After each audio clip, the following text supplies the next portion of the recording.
Bank of America is Warren Buffett's favorite bank stock. Is it a smart buy right now? Welcome to Global Value. In this video, we're going to dive deep into a fundamental analysis of Bank of America stock, ticker symbol BAC. Using methods from Warren Buffett, one of the world's greatest investors, we'll study the key numbers that Buffett values most. Then we'll figure out a price for Bank of America to really understand what it's worth in today's market. Stay with me till the end because our final fair value and rating might just surprise you. And there's more. I'll also share not one but two special bonuses that could be the deciding factors when adding Bank of America stock to your portfolio. So, is Bank of America a great chance to make money? Let's find out together. Since March of 2023, Bank of America stock is up 7.3%. Compared to the S&P 500, this underperforms, with it up 28% over this time. In the last handful of years since 2019, Bank of America stock is only up 24%, while the market is up 86%. While it doesn't include dividends, Bank of America trails the market.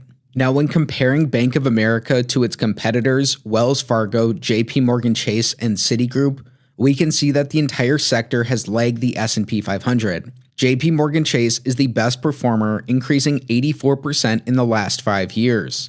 Bank of America comes in next, followed by Wells Fargo, which has only gone up 14.7%. Citigroup's been the worst performer, with its stock down 7.5% in this time. Interestingly, over this period, Warren Buffett has bought more Bank of America and Citigroup stock, selling out completely of Wells Fargo and JP Morgan Chase. Today, Bank of America is a $279 billion company that trades at 11.5 times earnings with a 2.71% dividend yield.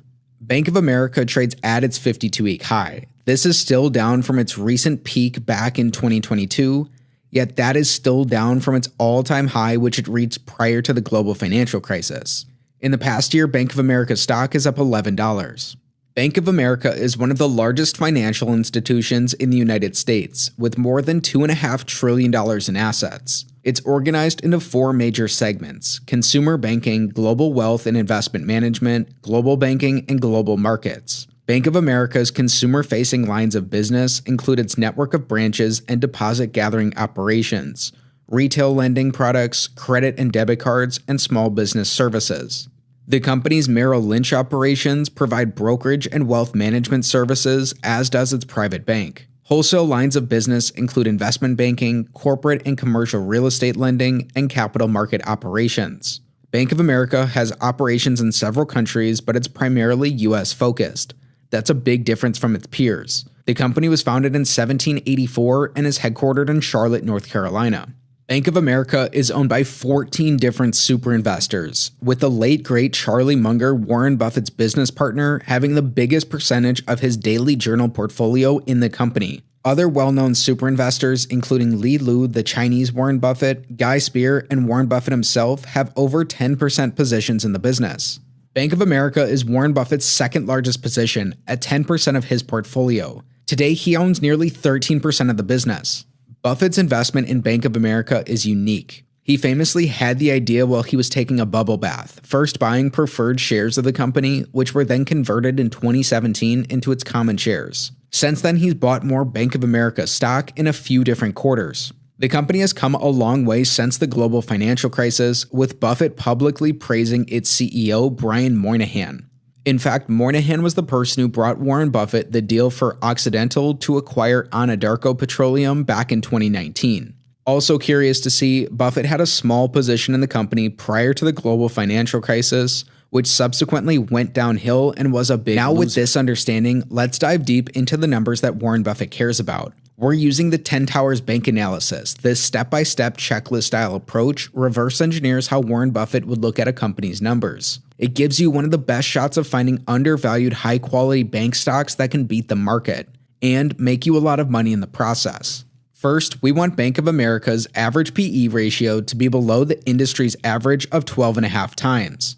Their PE swung pretty dramatically considering the market crash in spring of 2020. Most of the time, however, it's been around the 10% mark, but recently, in October of 2023, this hit as low as 7 times earnings.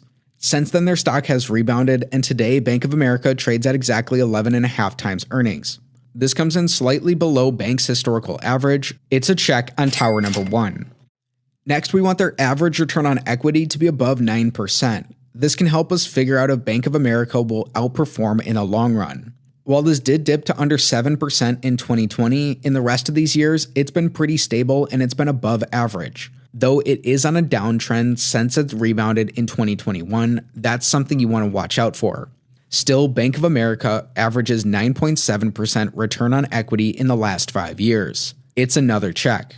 Tower number 3, we want sales growth, and Bank of America has grown their sales or their revenues over this time. In fact, 2023 was the company's sales high for revenue. This came in at $94 billion, which is up 10.5% from $85 billion in 2019. It's another check. In our 4th tower, we're looking for net income growth. Ultimately, a bank is valued on its net incomes or its earnings. Bank of America's earnings have bounced around a little bit over this time, given a fluctuation during COVID. They dropped in 2020, then rebounded sharply in 2021. Like their returns on equity since 2021, their earnings have slightly been trending downwards. The company's earnings are down 4% from where they were at in 2019. This means it's our first X of the day on tower number 4. Something to put in the bank for later in our analysis is what they bring in an average year over this time. Bank of America is amongst the most profitable earners of any American corporation, bringing in $26.3 billion in an average year. Again, put that in the bank for later as we'll come back to it in our final tower. Tower number 5, we want growth in their deposits. Generally, we want stable and steady growth in a bank's deposits unless they're fueled by some sort of acquisition. Very fast deposit growth was what got a number of banks into trouble in 2023, and it was in part responsible for the failures of First Republic and Silicon Valley Bank. Bank of America did have some more troubling signs, especially with how fast their deposits grew and how they use these deposits, but given structural factors and management's work since then, it may not be as much of a concern. Their deposits did grow sharply by 34% in the last 5 years alone, with tons of this growth coming in 2019 and 2020. Since then, their deposits are up and down somewhat, but they're still relatively steady. It's another check on our 5th tower. So far, we have 4 checks and only 1 X. What will the second half of our analysis look like? Next, in tower number 6, we want their shares outstanding to be decreasing. A well-run bank is going to have excess capital that it needs to either reinvest, make acquisitions with, or return to shareholders. In the case of Bank of America, they've been aggressively returning capital to shareholders. Share buybacks are one of their ways of doing this. Since 2019, the company's repurchased 14.5% of their shares outstanding, bringing their total shares to 8 million today. This is one of the major reasons Warren Buffett's held on so tightly to the company, both that he approached them and that they're growing his ownership in the business without him spending any money. This is another check on tower number 6. In tower number 7, we want their interest on deposits as a percentage of their total deposits to be decreasing. Right off the bat, because of the increase in interest rates in the last couple of years, this tower is going to be an X, but that's not the most concerning sign. Bank of America paid 1.6% interest on total deposits in 2019, and this jumped to 3.8% in 2023. What really matters as a bank is how this stacks up compared to their competitors. Banks are commodity businesses, with money more or less being the ultimate commodity. By having low interest costs on deposits, banks can potentially get a low-cost producer advantage. You'd want to compare Bank of America to some of its peers in this category to get a better sense on tower number 7. In tower number 8, we want their non-interest expenses as a percentage of total deposits to be decreasing. Instead of being subject to interest rate changes, non-interest expenses have to do with the cost structures at the bank. What we're looking at here is a more conservative way of calculating a bank's efficiency ratio, which usually looks at their non-interest expenses as a percentage of total revenues or sales. Deposits matter more for a bank and are less subject to the macroeconomy, which is one of the reasons this is more conservative here. Bank of America is becoming a more efficient operator, decreasing these non-interest expenses from 3.7% of total deposits in 2019 to 3.4% today. While that's a small increase and it's a check on metric number 8, given the size of this bank, that equates to a large amount of dollars into shareholders' pockets. With efforts like digital transformation in banking and reducing the number of banking branches, this could be a continuing trend for Bank of America. Tower number 9 is one of 2 key bank safety metrics that we're going to look at.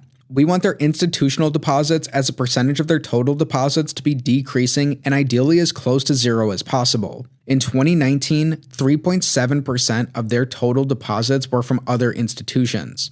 This is a safety measure because it's easier for institutional deposits to leave than it is for retail deposits. Very high institutional deposits may also increase the bank's level of systemic risk. Bank of America has likely done a good job by bringing these to zero today, and it's what we want to see. This is a check on tower number 9. Before we get to our 10th tower, why don't we check in on our first bonus? Right now, Bank of America pays a 2.71% dividend yield.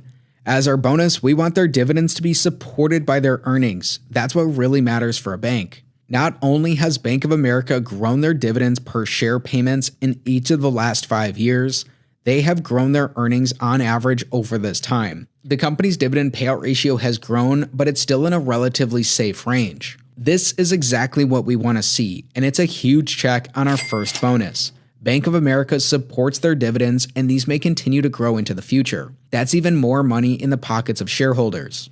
The big tower of them all, tower number 10, we want the company's market cap, which today comes in at $278.6 billion, to be below their average 5-year earnings multiplied by 10. This helps to give us a starting point for their valuations based on some historical numbers in the banking sector.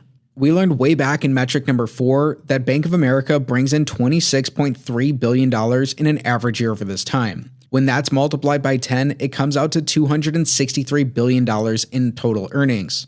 Unfortunately, that's $15 billion below today's market cap, which means it looks like Bank of America is slightly overvalued. This is an X on tower number 10. Stay till the end of the video to figure out Bank of America's possible fair value per share. But first, it's time for our second bonus. Our second bonus is our second big safety metric for a bank. It's one of the ways you could have spotted the bank failures in 2023 ahead of time. Instead of losing money as a shareholder in Silicon Valley or First Republic Bank, you could have slept soundly.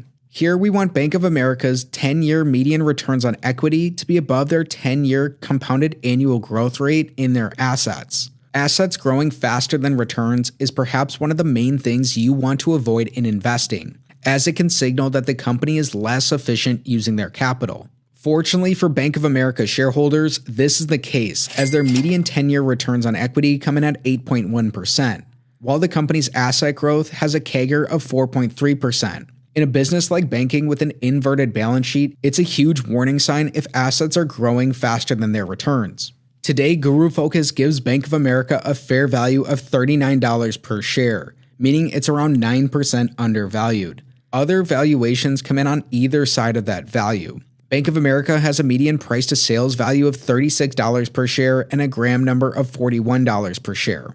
We'll put these all together to get a fair value for Bank of America in just a moment. But first, what are the business qualities that really attracted Warren Buffett to Bank of America, and why is it his favorite bank? Let's start with the long thesis first. Number 1, Bank of America is poised to succeed on a nationwide scale, and there seems to be no structural reason why it can't be one of the strongest bank franchises going forward. Number 2, as a GSIB, Bank of America should not have to worry about deposit flight, and its valuation has become less demanding recently, potentially increasing future upside. Number 3, Bank of America is seeing exceptional digital adoption, and there still seems to be something left in the tank for expense savings. This potentially helps the bank better absorb inflationary expense pressure. But it's not all positives. Let's look at a short thesis as well. Number 1, if the economy ever falters and rates are cut, watch out for the downside. Bank of America is hamstrung with a longer duration securities portfolio, which will take years to mature away. That was the major problem to a higher degree in these recent bank failures. Number 2, the easy expense cuts for Bank of America are probably over, and with expenses starting to creep up again, it may be difficult for the bank to fight back. Number 3, there are potentially few positive catalysts left for the banks. Funding costs are running higher, net interest income has probably peaked, higher regulatory scrutiny is likely, and a potential recession may be around the corner. Now let's put these qualities together with our price estimates to figure out a fair value for Bank of America and give our rating. So far in our fundamental stock analysis of Bank of America, ticker symbol BAC, we learned the company goes 7 for 10 on our 10 Towers bank analysis. Bank of America checks the box on both of our metrics. They look good on our safety metrics, and they're returning a lot of capital to shareholders even if their earnings are slightly down in the most recent year. There are both positives and negatives that come from its huge size and scale. Ultimately, Bank of America is still Warren Buffett's favorite bank, and it's one of his biggest positions. Today it has a street target price of $37.60 per share, but our global value fair value comes in at just $33.41 per share. That's pretty close, so it looks like Bank of America is around fairly valued. Interested in Bank of America and finding more undervalued stocks? Check out the description to get free access for 7 days to our exclusive investing tools. Share your thoughts in the comments and check out this next video.